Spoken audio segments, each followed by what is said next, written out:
Welcome to Back in the Groove, where I'm rediscovering vinyl after getting my collection out of storage after 25 years. And I want to share my journey back into vinyl and my rediscovery of the collection with you guys through the channel. And as I've been working through the collection, I've realized I've got lots and lots of duplicate records. And I thought this would be a good way to show you the kind of stuff I've got in the collection and give you a little bit of insight into the kind of stuff that I've been collecting. So first up, we have got Air Race, and this is Shaft of Light, the first album to feature Jason Bonham, and a real cult classic, and an album that I still love today. And I was lucky enough to see those guys when they first came out, and really enjoy them. Next up, we've got Aerosmith. This is Permanent Vacation, one of the ones from probably the height of the commercial success. Aerosmith's one of those bands that I dip in and out of. I'm not the biggest lover of Aerosmith. I do like the odd song here and there, but not my favourite band by any stretch.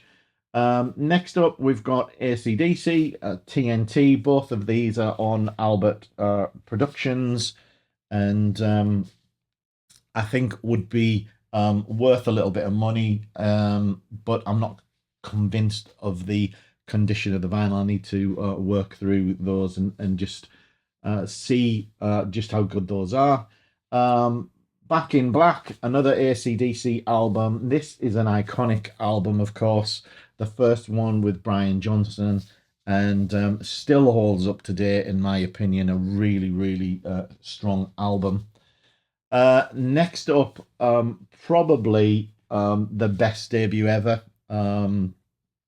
Responsible for the birth of many hard rock, heavy metal bands, and really, one of the most iconic albums in history, I think. The same band, Black Sabbath, not the most iconic album. This is not one of my favorite Black Sabbath albums. Couple of good tracks on there, Never Say Die, Hard Road, etc., but not the best Black Sabbath album out there. Another Black Sabbath pairing, we've got the Live Evil set here. I love Black Sabbath with Ronnie Dio in fact, I love everything that Ronnie Dio did. I don't think this is the best live album, but nevertheless, it's a good album, and anything with Ronnie James Dio needs to be in the collection.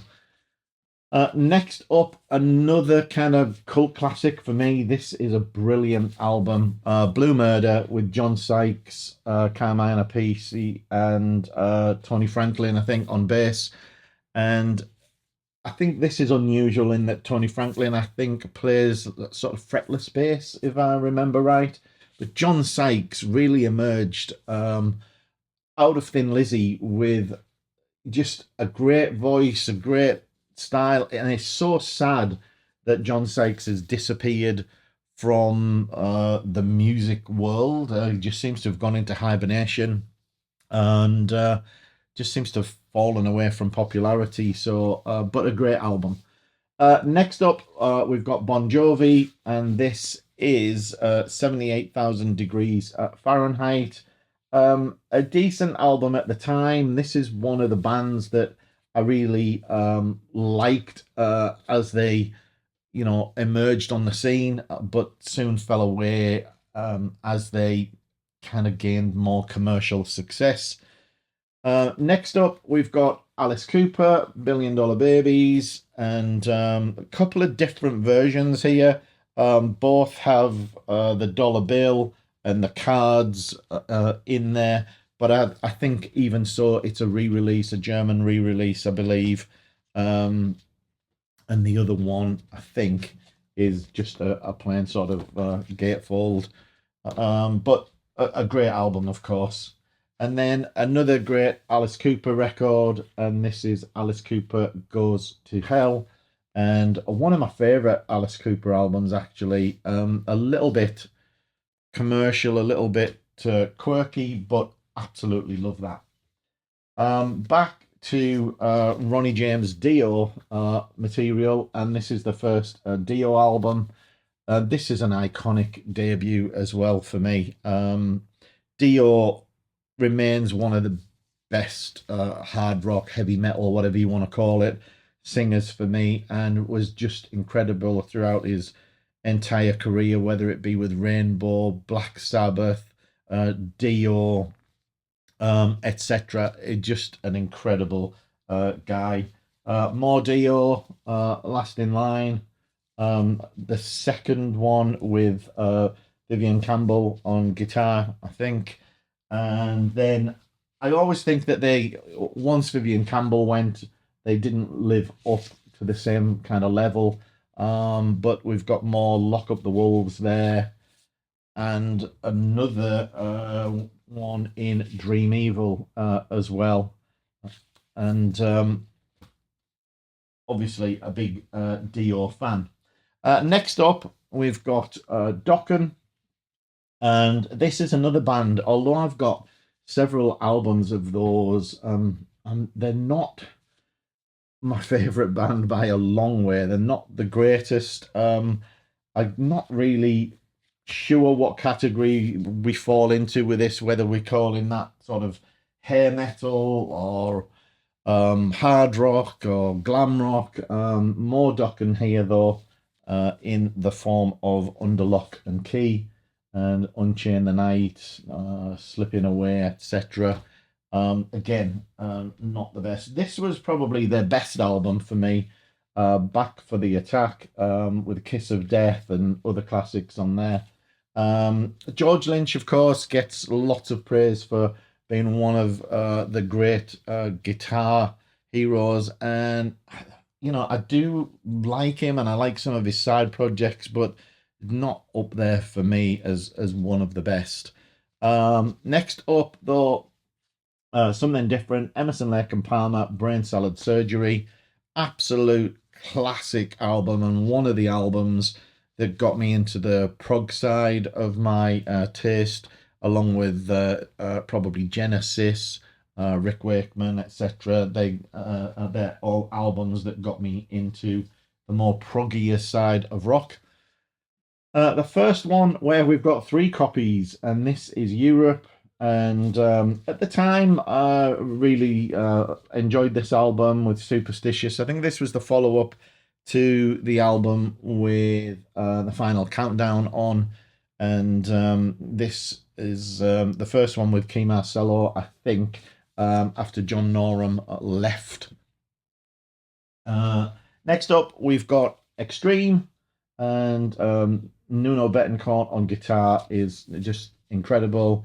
Gary Sharon, a decent singer, one that I don't know, I don't always love. I think he absolutely ruined Van Halen in his time with them, with the Van Halen 3 was just poor Van Halen album by my standards, at least. Next up, we've got a Canadian band, Fist, with Danger Zone. This was a band led by Ron Chenier, not the greatest vocalist, typical sort of hard rock. And then we've got some Foreigner, and this is Inside Information. And this was a good album at the time. Loved Lou Graham's voice. Again, this was probably the height of Foreigner commercial success. Fleetwood Mac, and we've got the live album. And this was a decent live album, one that I used to listen to a lot when it first came out. Fleetwood Mac, with Stevie Nicks, Lindsey Buckingham, etc., a little bit on the softer side for me to listen to. I do enjoy them occasionally, but not the biggest fan. And then next up, we've got more melodic rock in the shape of FM. And we've got Steve Overland on vocals, and his brother Chris, of course, in the band. And this was a great album with That Girl on, which was famously kind of covered by Iron Maiden, which was a really strange cover for Iron Maiden to do, I thought. But a great, great melodic rock album. So next up, we have got Glenn Frey of the Eagles. And Glenn Frey seemed to have a little bit of commercial success, I think on the back of an appearance in something like Miami Vice. That's what I remember at least. And The All Nighter, I think, is probably his biggest album, at least commercially. Next up, we've got a couple of Genesis albums. We've got Duke and the self-titled Genesis. And for me, by this time, Genesis had really gone off the boil. I really enjoyed things like Selling England by the Pound and Lamb Lies Down on Broadway, etc. But as they moved on through the years, they got a little bit too poppy, too commercial for me. Next up, we've got Gillan with Mr. Universe. Saw them on this tour at the Middlesbrough Town Hall, and it was a memorable gig, I remember, because the lighting rig collapsed. I think it was the lighting or the PA. Middlesbrough Town Hall, that everybody was jumping up and down so much that the floor was vibrating, and one side of the PA stack, I think, just went over. Luckily, no one was hurt, and it was put back up, and the concert continued, but there was a break in the concert. Now, strangely enough, this next band, Iron Maiden, on this debut album, which again is one of the most iconic debuts. What an amazing band. Another band that I loved, this was one of my favorite bands for a long, long time, until I guess I outgrew them a little bit. I've come back to them in later years. Really lost the way with Blaze Bayley, I think. But the link to the Gillan album for this is that this was the first concert I ever saw. This was also at Middlesbrough Town Hall, and absolutely loved them at that time. And I remember going, it being my first gig, and I used to be really into art, and I'd painted the back of my jacket with the album cover, and it got a little bit of attention, I must admit. Next up was Killers, and the second Paul Di'Anno album, and Di'Anno still remains that period where Iron Maiden was so raw, and the Paul Di'Anno voice, I thought they were brilliant on them first two albums. Absolutely incredible. Having said that, on this album, I love Bruce Dickinson's entry into the band, and this is a real brilliant album, and probably one of the highlights of the career, and certainly for me the best Bruce album. If you want to experience Iron Maiden live, a great band to see, of course, live. We've got a couple of copies of Live After Death there as well. A decent live album with all of the classics on. And I saw in the recent vinyl tag that some people had that as their number one live album, and it's certainly up there. Next up, another band that at one point were one of my favourite bands, Kiss. Absolutely love them. Between Kiss and Iron Maiden, that's where my real record collecting first came in terms of having all of the different variants, different vinyls, different covers, etc.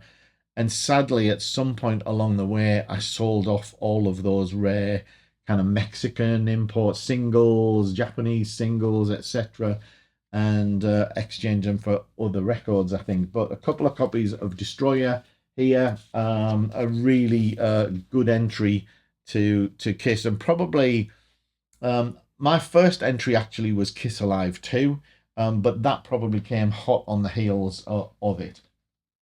Now, a more commercial Kiss album is Dynasty. And I actually loved this album, even though it was really commercial. The costumes got a lot more elaborate, a lot more colourful. I remember they sort of started to introduce this colour scheme with the costumes, with Peter having greens and Ace blues and Jean reds, and you know, the different colour schemes was made for some really nice costumes.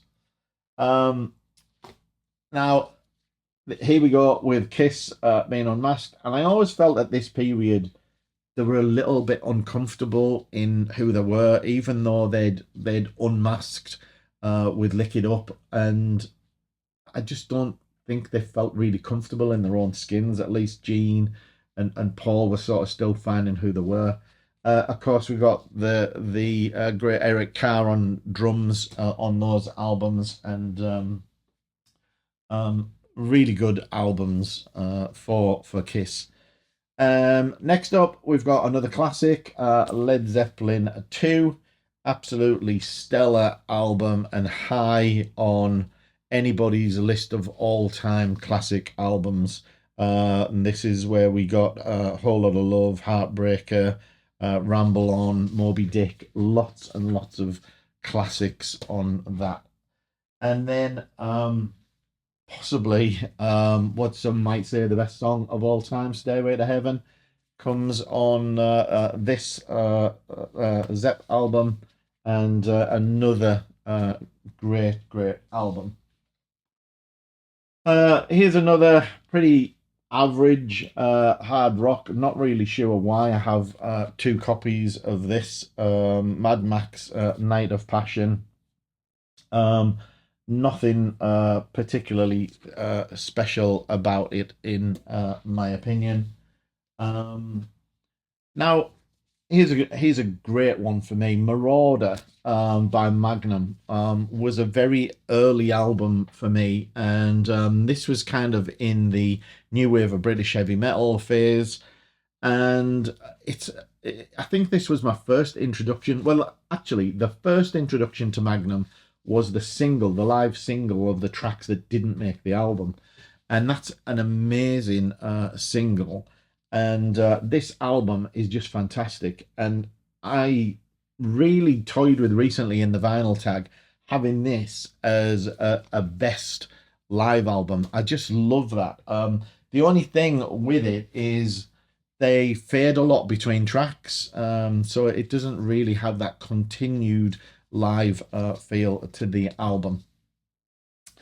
Now, next up, we have got Yngwie Malmsteen with Trilogy, and Yngwie Malmsteen is one of those people that really sort of divides people. This one's got Mark Bowles on vocals, and I think he suffered a lot from not having a continuous vocalist.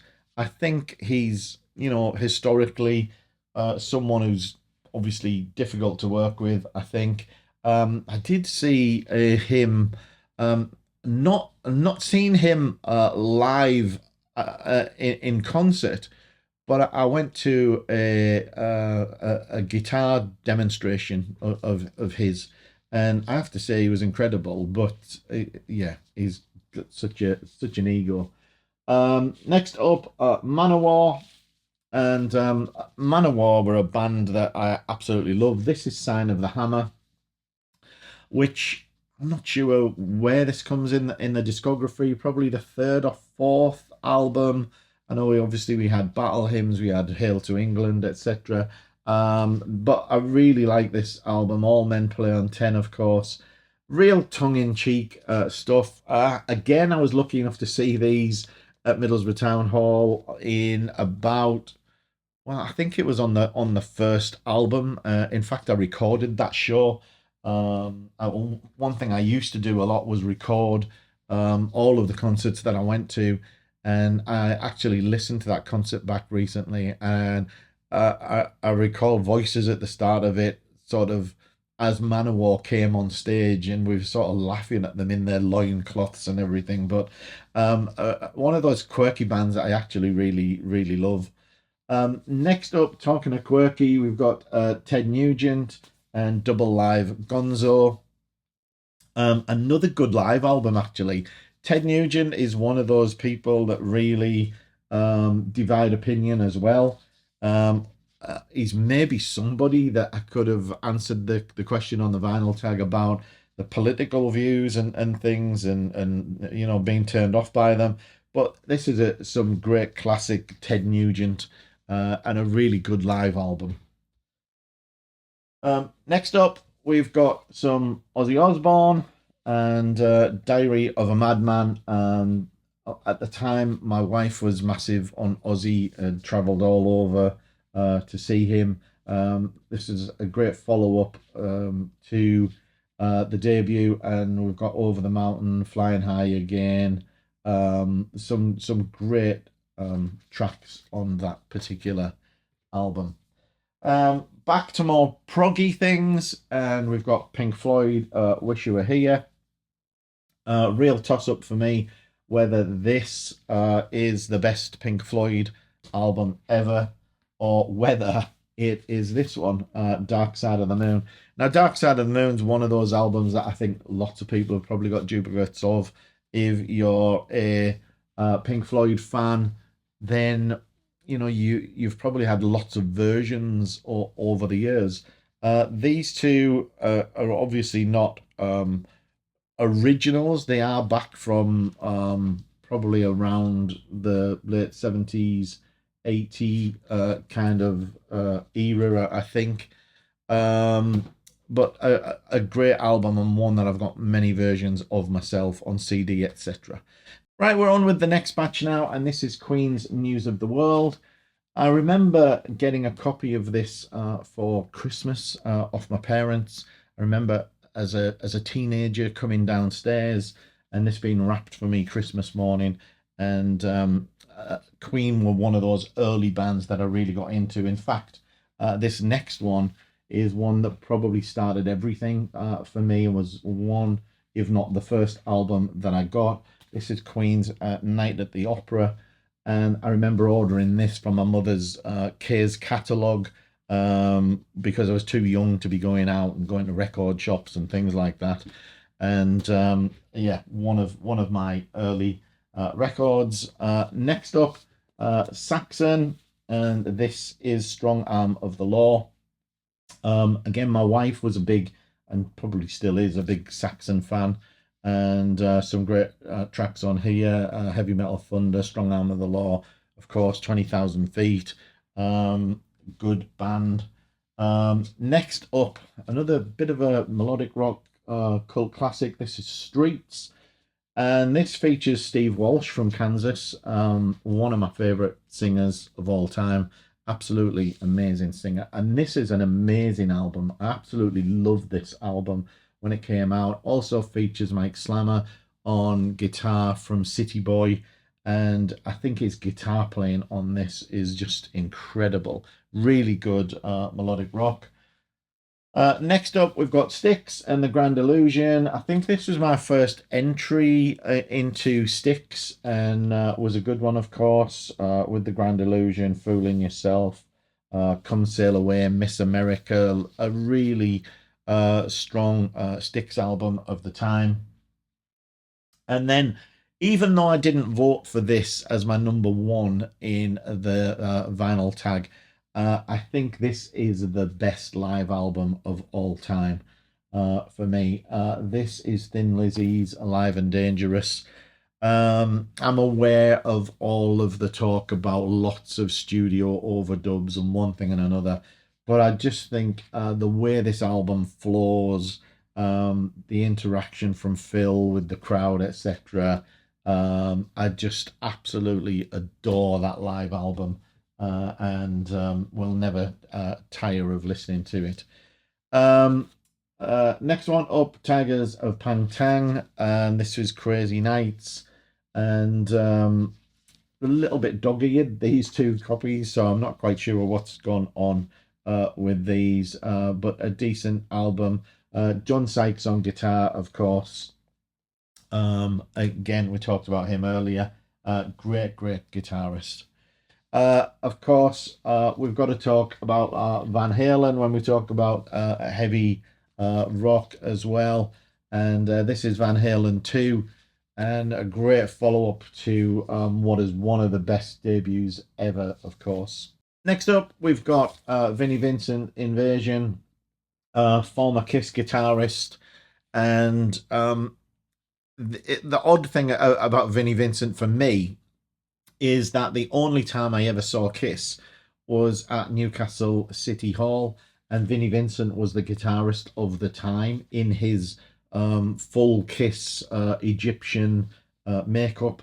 And I remember what a great show that was with Eric Carr there as well, with his tank turret drum riser, and it was an incredible show. And speaking of incredible shows, this is Wasp and their debut album, a fantastic debut album. And again, I was lucky enough to see these on their debut tour in Newcastle at, I think it was the Mayfair or something like that. And it was a great show. And some of the antics they got up to, I remember at the end where they let all of these kind of feathers. The whole place was full of like feathers from pillows, and you had Blackie's chain, microphone stand, etc., with his circular saw, jock strap on, etc. And they were just a great live band, and I really loved them at the time. This was the follow up. This is the Last Command follow up to the debut with Wild Child, Blind in Texas, etc. Another decent album. And then more Wasp in the form of Inside the Electric Circus. And another decent album. A good cover on here with I Don't Need No Doctor. And another solid album. Now, another one where we've got three of, in fact, I've accidentally picked up a shaped picture disc there with these, but this is 3 copies of ZZ Top, and this is Eliminator, and again, probably ZZ Top at the most commercial, with Legs, Gimme All Your Lovin', Sharp Dressed Man, all of those classics. Another band that I don't really love, if I'm honest. I've got a few albums, but a little bit like Aerosmith, I'm not the biggest lover. And last up, speaking of not being the biggest lover, we've got the Beatles, and everything else has been in alphabetical order, and this isn't, and that's because in many ways, I don't actually have this in the collection. I got these off my mother-in-law, and they haven't really been integrated into the collection just because I'm not the biggest Beatles fan. But they will go in, and it'll be worth having something of theirs in the collection. Although I can't imagine me pulling it out to play it too often, to be honest. So that's the duplicates. Hope you found that interesting. Gives you some kind of insight into the kind of bands that I've been into in the past. Of course, keep in mind that the collection is more of a representation of where I was more than 25 years ago in terms of taste, although obviously I've not changed drastically, but I'm also into lots more modern bands now as well. If you enjoyed the video, give me a like, give me a subscription if you don't mind, and stay tuned for more videos coming in the future. Bye for now.